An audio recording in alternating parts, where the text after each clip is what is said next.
Welcome everyone. My name is Seamus Ford, and this is Landmark's Difference Makers interview series. Today, we're going to be interviewing Dr. Percy Avari, who's a distinguished veterinarian with a fervent passion for wildlife conservation. Throughout his career, he's focused on the welfare of vultures and the mentoring of new veterinarians. He served for more than 15 years as a professor at the Bombay Veterinary College, and he's extensively published and has groundbreaking research that plays a key role in avian wildlife conservation. And we really look forward to a fascinating look at Dr. Avari's career and his infectious passion for wildlife conservation. Percy, why don't we just go ahead and start with what inspired you to pursue veterinary science? Yeah, so hello and welcome everyone. Good morning, good afternoon, good evening, wherever you are. Thank you so much for being here. Thank you for this opportunity. So, if you see, one of the main reasons for me joining veterinary science, number one was as a child growing up in India, I would see a lot of documentaries that were recorded over video cassette. I don't know if people remember those video cassettes anymore. So one of the few documentaries that I remember is African Safari. So that's one.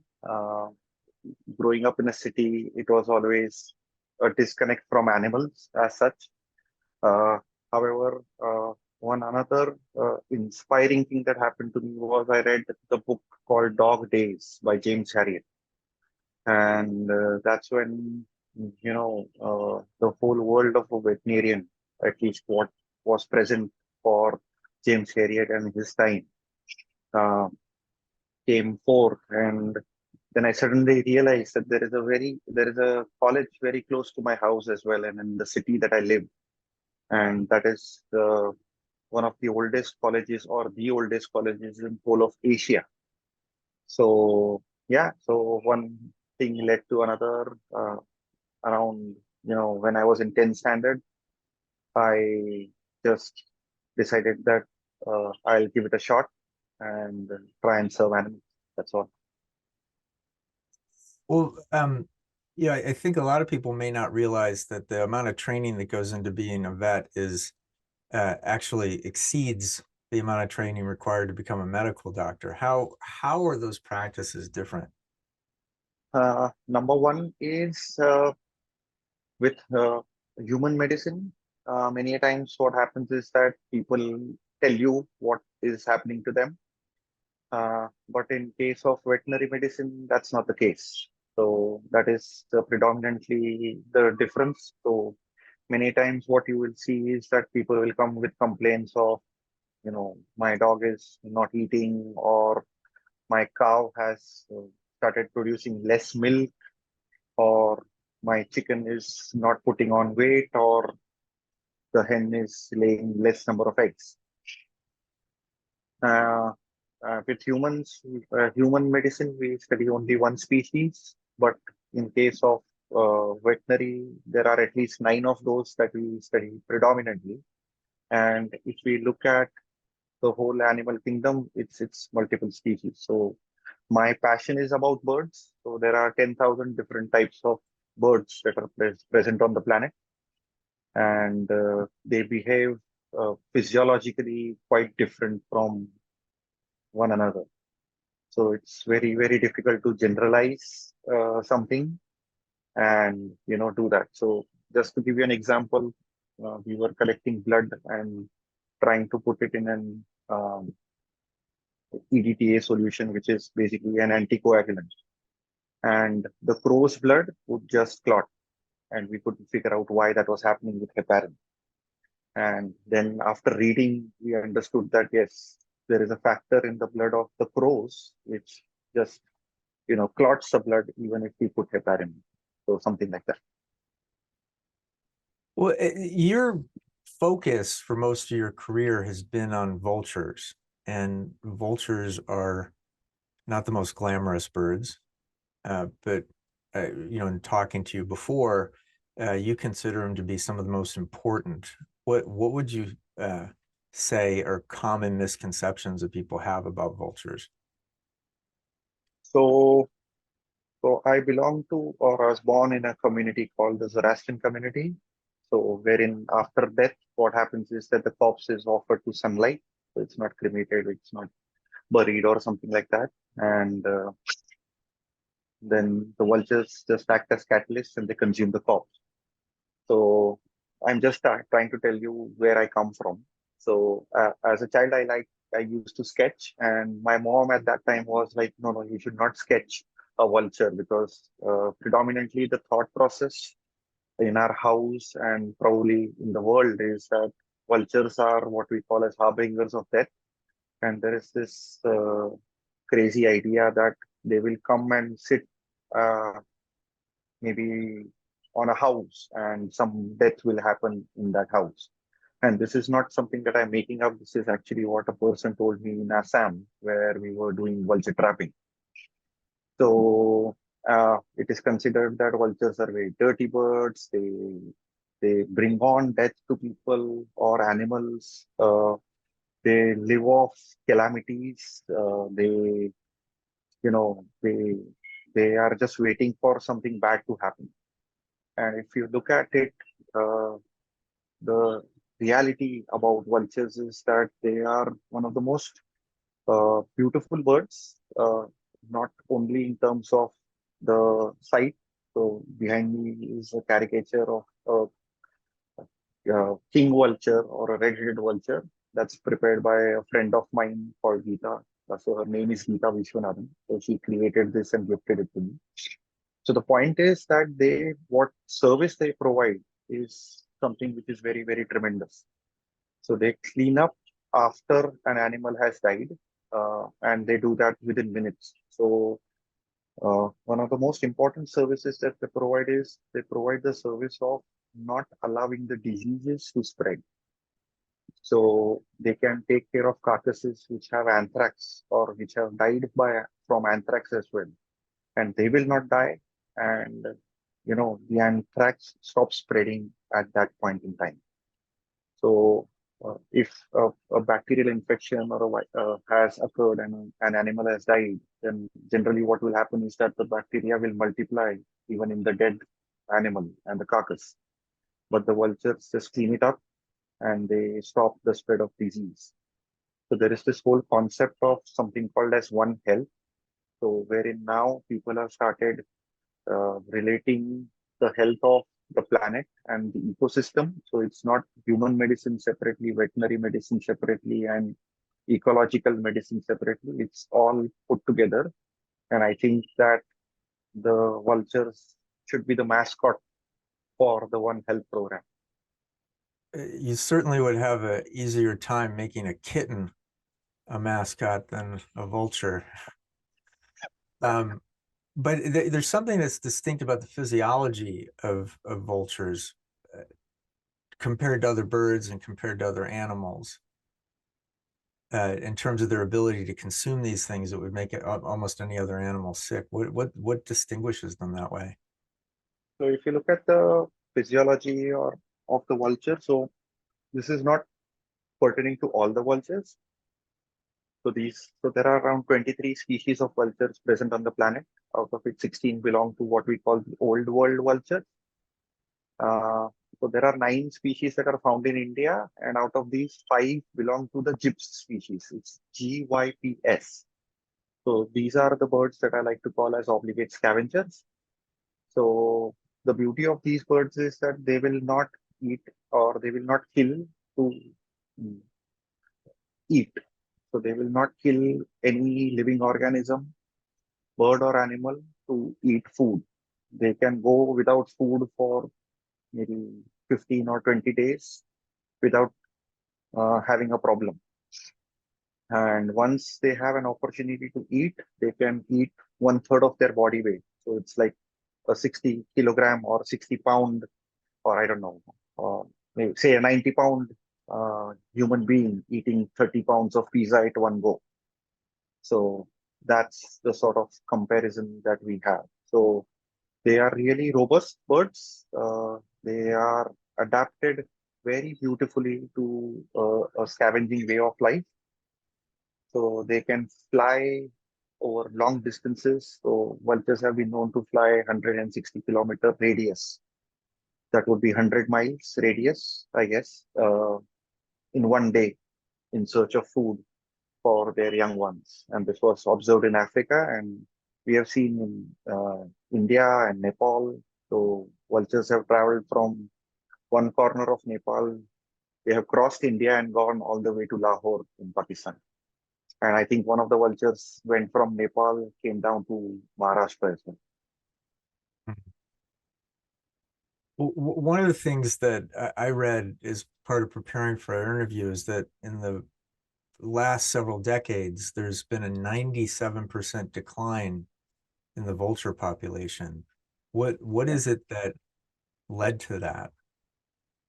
So if you see, the vultures feed on dead animals. So in India, Pakistan, Bangladesh, Nepal, so these are predominantly countries who follow Hinduism or they follow Islam. So in India and especially cow slaughter is banned. So uh, you know the sale of beef is banned, and we are number one in terms of milk production, and we also have the largest amount of cattle, which is population in the world. So after an animal would die, what normally would happen is that there was a community of people who would take this dead animal, skin the animal, take the hide, and that would be taken for leather preparation. And then the rest of uh, the animal without the hide would be left in the open for uh, nature to take its course. And the vultures would come and consume these carcasses. So we had around uh, 1 million vultures at in the 1970s and the 80s.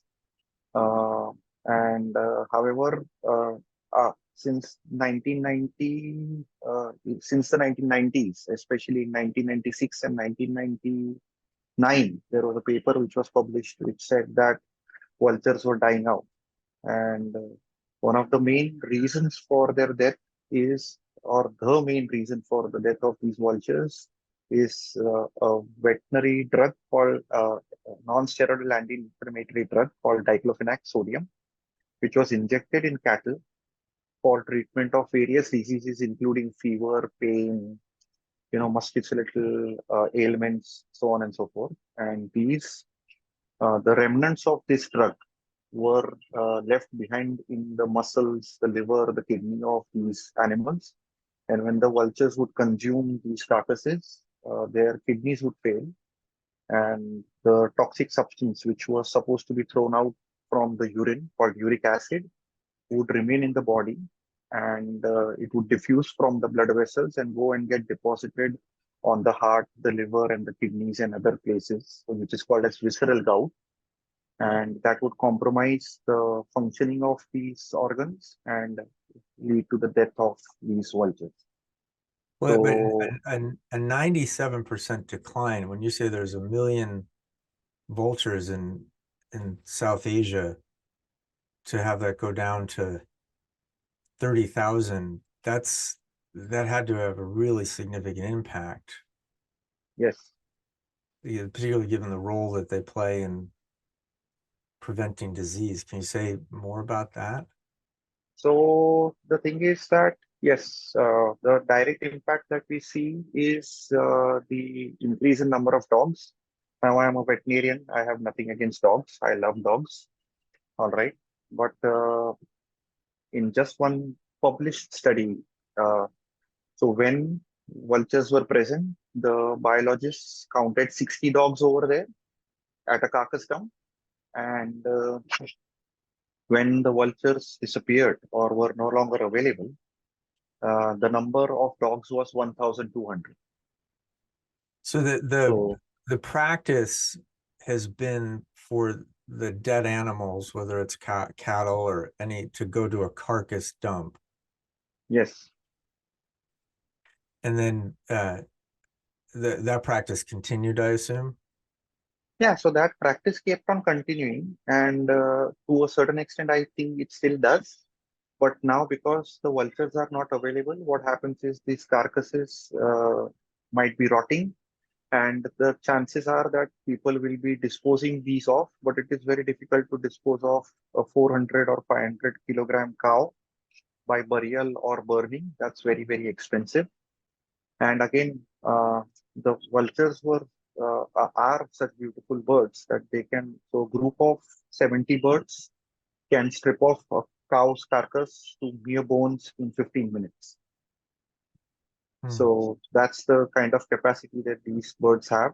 So now we have number one problem is that the increasing number of dogs. So the direct impact to human health is the incidences of rabies. So rabies has increased quite a lot, and treatment of rabies is quite expensive, and it can be deadly as well, as everyone knows. So recently, the government also, I think, has passed a statement that there would be 23 breeds of dogs. Because of their aggressive nature, they uh, these breeds have been banned. So, and the imbalance of more dogs, feral dogs, is that they will also, so they are known to attack human beings, bite human beings, and they are also known to go and kill wildlife as well. So they will go kill deer, black buck, so on and so forth. Apart from this, these dogs can harbor not only rabies but other uh, infections like uh, gastro. They can harbor parvovirus. They can harbor canine distemper virus. And recently, we have been seeing canine distemper affecting large felids as well. So the cat family and leopards, lions, tigers are getting affected by a virus which is supposed to affect only the canids and not the felids. So these Hmm. are just some of the points. There are multiple others that But are available. Yeah. I mean, what you're pointing to is something that happens all over the world when human beings deliberately or unawarely disrupt an ecosystem. There's inevitably a chain reaction. There's a question that's being asked in the chat by Dr. Patel, which I want to elaborate on or have you elaborate on a little bit. But his question is per my view, diclofenac sodium is not responsible. Deforestation and the loss of nesting habitat is also responsible for that. Now, I think we can use this to get into, your advocacy. Yeah. Diclofenac was banned 18 years ago, and Yes. the the birds haven't rebounded as a direct result of that, as I understand it. Is that correct? Yeah. So there are multiple factors to this. So number one is that when you talk about deforestation or and Dr. Patel is also veterinarian. So yeah, deforestation and nesting habitat. So we have, so just to point out on deforestation and nesting habitat, uh, there is one wonderful picture by Gautam Narayan. I don't know, I don't have access to sharing my screen right now, but I would love to share it with people. So there is a picture of vultures in Delhi in 1980s, around the year I was born, right? And there were so many vultures sitting on a building that not even a sparrow can sit over there. So that's one. Second thing is that I have seen, and it has been noted that a vulture with a wing injury, she could not fly, she could not go and, make a nest on a perch or on a tree. But in the colony aviary in Pinjore, she created a nest on the ground and she laid an egg. And what I have been told is that this vulture is now breeding as well. So, if a bird needs to lay an egg, she will lay an egg. It's as simple as that. So it's not the case with nesting habitats and other things. The main reason for the vulture decline is definitely diclofenac sodium. And the reason why, after its ban in 2006, the vultures have not revived is that we have found that it's not only diclofenac sodium, but it's also other veterinary drugs, NSAIDs like ketoprofen, carprofen, flunixin, nemesulide, which are toxic to vultures. Plus, even though there was a ban on diclofenac was still available for use in veterinary medicine for at least, I think, 4 or 5 years. And even after that, because a lot of veterinarians don't believe or they don't think that diclofenac causes this problem, they would still recommend or use diclofenac, which was available in human medicine. And, so that saga continues. And that's the reason why we are facing this kind of decline. The third factor is that whenever we talk about vultures, we think about chicken, and we know that chicken can lay 320 eggs in a year, or even feral chicken can lay maybe 70 eggs in a year. But vultures, they attain sexual maturity at 7 years of age, 6 to 7 years of age. They pair for life, and they lay just one egg in a year, or one egg maybe in 2 years. And they have to spend nearly 165 to 175 days looking after the egg and the young one till the young one leaves the nest. So it's a very long commitment. And if during that period, if either one of the parent dies, then the possibility of the chick to survive to maturity or leave the nest is half. So that's the whole point. But I mean, it's incredibly complex, and in a country like India that's experienced so much economic development in this same time period, I think it doesn't come as a surprise to anybody that in most places around the world, economic development tends to happen at the expense of the local ecosystems. To reverse this, you've got quite a challenge in educating people and advocating for measures that would measures that could impact this. It's more of a systemic change than just banning a particular drug, as Dr. Patel says. What's that like? What's that like for you? To have to be advocating for something when so many people aren't listening or don't even have enough of a consciousness about the problem to appreciate what you're advocating. Yeah, so that's a tough question to answer. But the point is that it's just, the sense that uh, uh, I don't know, the sense that I have an opportunity. So I don't see it as a hindrance. I see it as an opportunity to talk to people about it. I see it as I look at people, veterinarians, human beings in general. Uh, I don't see them as people who destroy the planet. I see, if you look at, just if you even go for look at my niece, she's 4 or 5 years old, and she would want to go and fetch a glass of water for you and serve you. And I think that's the inherent qualities of human beings that are available. So it's our job, or my job as an educator, is to be, uh, you can say, a voice for vultures. Uh, if I'm a veterinarian, I'm a veterinarian for vulture. Uh, so it's about keep on talking to people. And yes, I understand that if I talk to maybe 1,000 people, one person will stand up and end up doing something about it.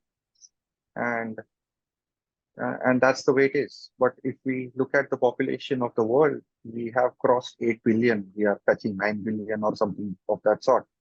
So we have huge amount of resources and a lot of human beings. Uh, uh, Even if we take a minuscule percentage of that, doing something for the environment or for vultures, that's great. So just to give you an example, RSPB, that is Royal Society for Protection of Birds, they have around 1 million, I think, uh, members. And uh, a long time ago, they just appealed to these members to donate £1 for vulture conservation. And I think each member donated, and they were able to raise £1 million for vulture conservation. So, you know, so it's easy to be saddened by uh, the resistance, but it's also wonderful, and it's a learning process, I would say. So thoughts come up, and so one of the major challenges that I faced was with a crowd of 9-year-olds. So the questions that they asked me about vultures, and I really had to think about, oh, I have never thought like this. And I consider myself to be a fairly good student of vultures, biology, and conservation. But yeah, they had me thinking. Well, one of the things, a big part of your career has been training other veterinarians and working with people that are entering the field. And obviously you do a lot of education of the public.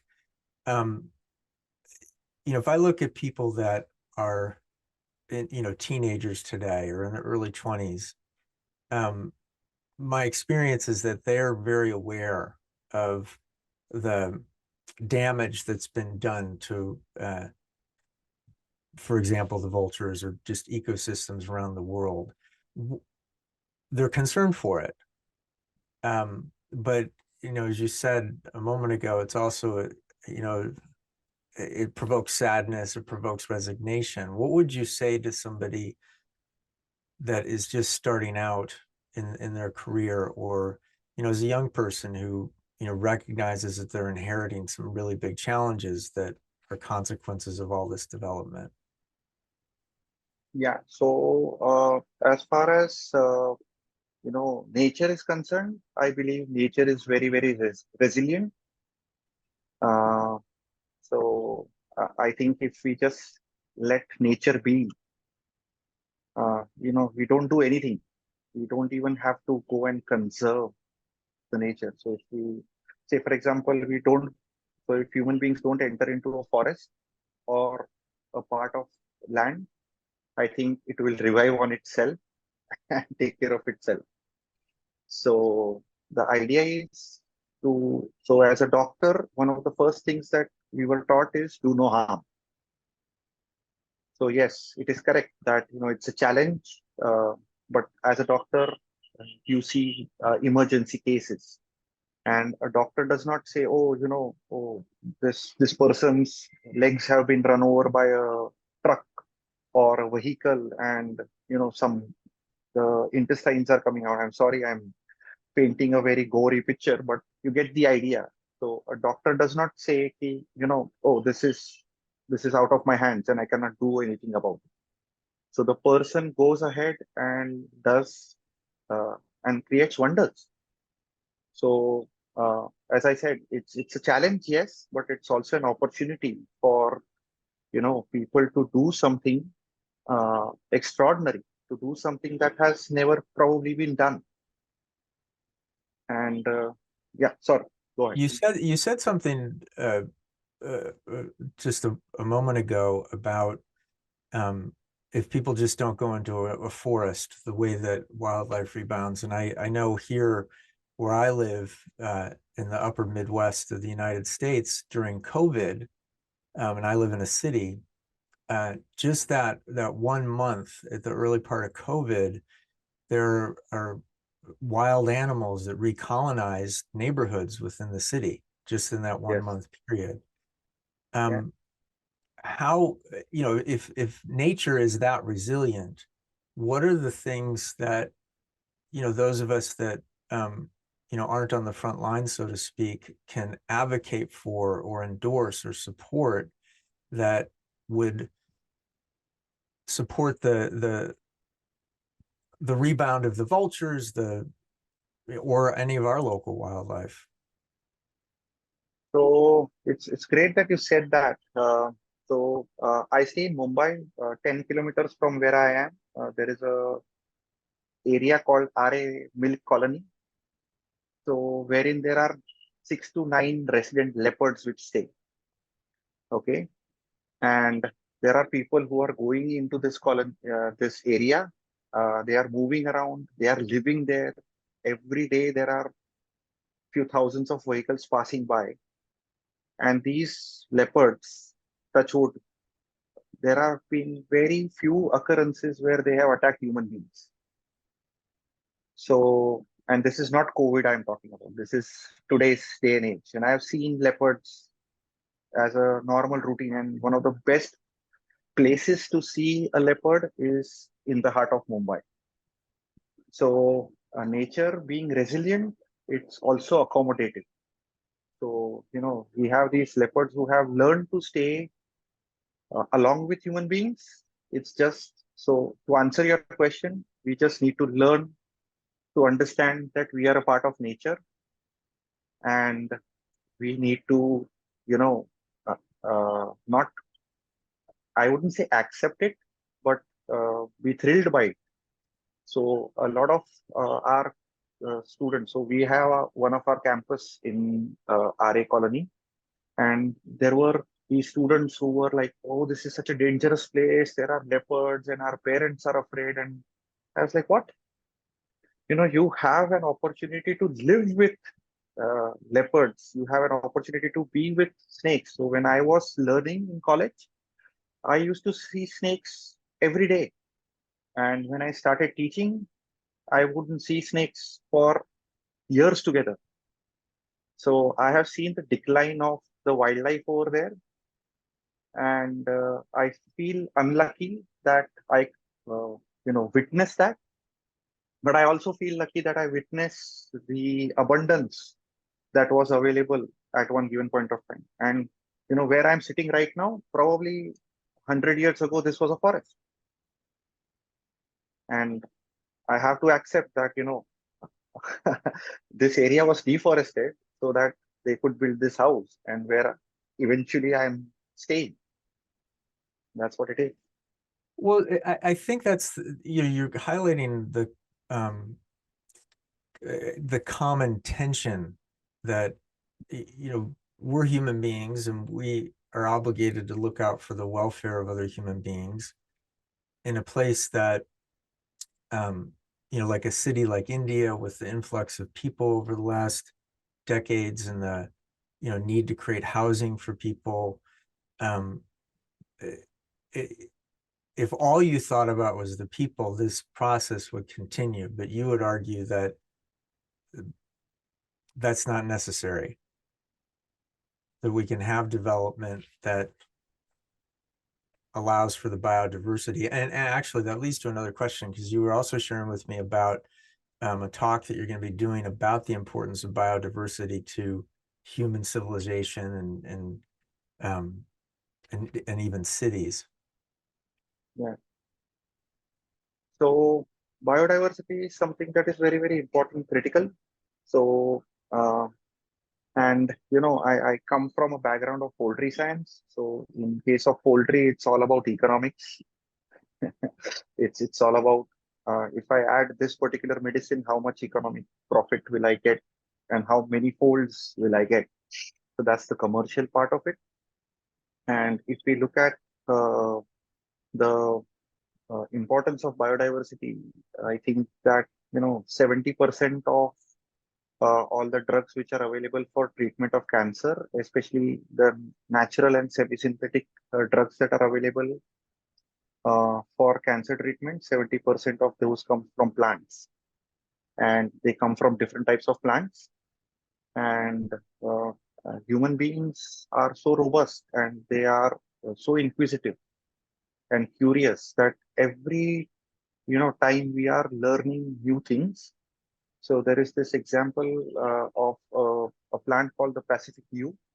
So earlier it was considered as just a plant, and there was no economic value out of it.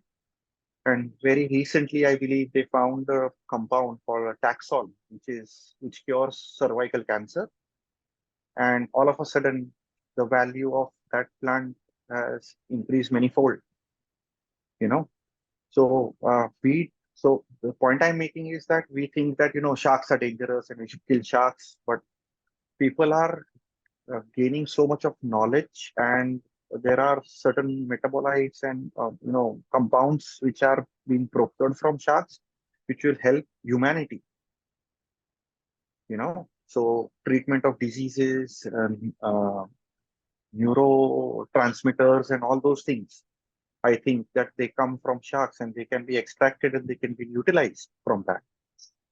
Right? Well, as a scientist and a doctor, you can, it's clear you can just look at a situation and see all of those threads.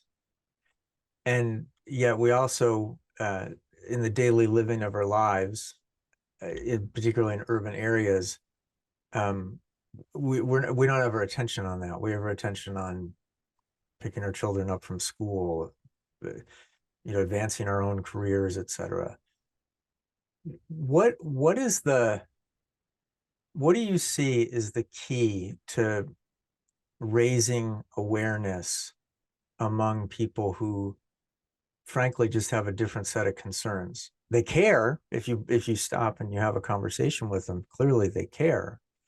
But how do you raise awareness so that people can, make informed choices about the way they live or be involved in things that make a difference? So that's a wonderful question, and I can think of a very long answer for that, but I'll make it a short one. So one of the most important things that we should be looking at is follow the rule of nature, learn from nature. You know, uh, so there is this cartoon character called Phantom. I don't know if you've heard of it. It's a character called by Lee Falk. So, so he's like uh, a man who cannot die, and so when he dies, his son takes his place, and so on and so forth. So that's the kind of character that I grew up reading about, and I am really in love with that character.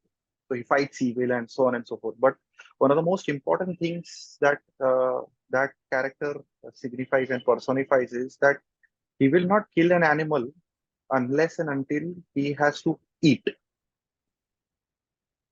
So if we look at fulfilling our need, I think we'll be sorted. That is not a huge issue. And yeah, means of course there are wants, and I'm not saying that everybody should be a hermit and stay in a cave or something like that. That's not what I'm saying.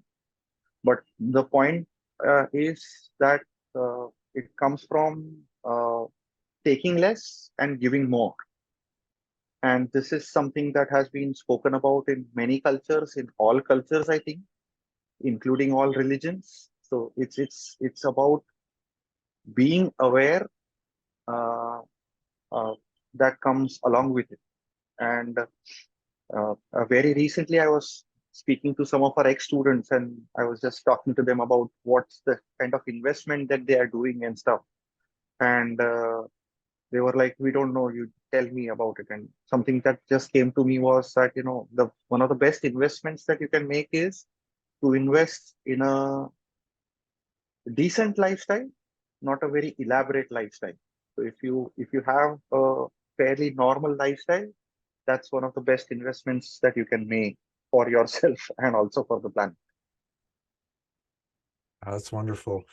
Percy, I really appreciate you taking the time to be with us today. It's really been just a both a pleasure, it's inspiring, incredibly educating, and I just thank you for the depth and length and tenure of your commitment to this cause.